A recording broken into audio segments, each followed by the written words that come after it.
The room was silent. The kind of silence that makes your chest heavy, like something unseen was about to unfold. Jonathan Roumie leaned forward. His voice dropped low, almost as if he was afraid of the very words that were about to leave his mouth. "I asked him," Jonathan whispered. "I asked Jesus, who do we meet first after death?" The audience froze. You could feel their breath being held, every heartbeat sinking in the air. This wasn't a casual question. It wasn't philosophy. It was the question every human being, whether they admit it or not, has burning inside their soul. What comes next? And then, Jonathan's eyes filled with something deeper than mere emotion. Something sacred. He said, "What Jesus told me will change you. Forever." That's where this story begins. Because what followed wasn't just an answer.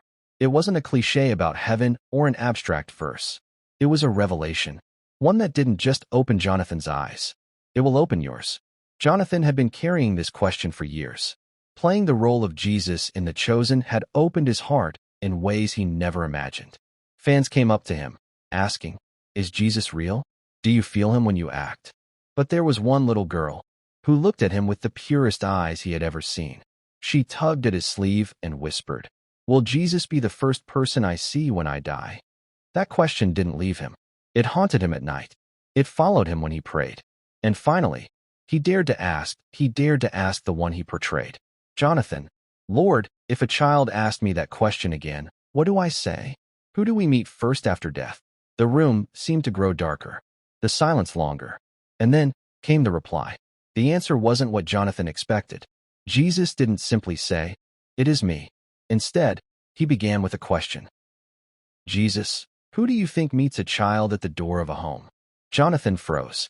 "Their parents," he whispered. "Jesus. And who greets a weary traveler after a long journey?" Jonathan swallowed hard. "Their family, the ones who love them. Jesus. And why should death be any different?" Jonathan's chest tightened. The realization was sinking in. Death wasn't a wall. It wasn't the end. It was a door. But who? Who would stand waiting there? The vision came suddenly. Jonathan described it like a flood of light tearing open the veil. He saw faces, familiar, beloved, radiant with peace. Grandparents, children lost too soon, mothers, fathers, brothers, sisters, each soul shining with recognition and love. And beyond them, beyond every familiar face, stood one presence. Not distant, not unreachable, but waiting like the embrace you've longed for your entire life. Jesus. His eyes locked on Jonathan's, and he said, "Yes, you will see me, but you will not walk alone to my arms. Those you love will walk you here, because love does not die at death's door. It multiplies." Jonathan's voice trembled as he retold it. The arena was silent.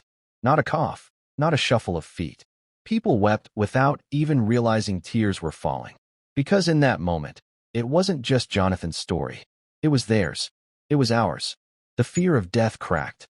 And in its place, a hope so radiant it was almost unbearable. Jonathan leaned back, his voice barely above a whisper.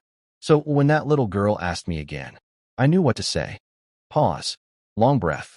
"I said yes. You will see him. But you will also see your mommy, your daddy, your grandma, your friends who loved Jesus too. And they'll take your hand and walk you right into his arms." The child's eyes had filled with tears, but they weren't tears of fear. They were tears of relief, of joy. And in that arena, thousands of hearts felt the same. Jonathan ended with words that still echo. "Do not fear death, for the first face you will see is love, and love is Jesus." That night, people walked away different. Not because a celebrity spoke, not because of a role in a show, but because a question that haunted humanity for thousands of years had been answered in the simplest, most powerful way. Who do we meet after death? The answer is love. The answer is him.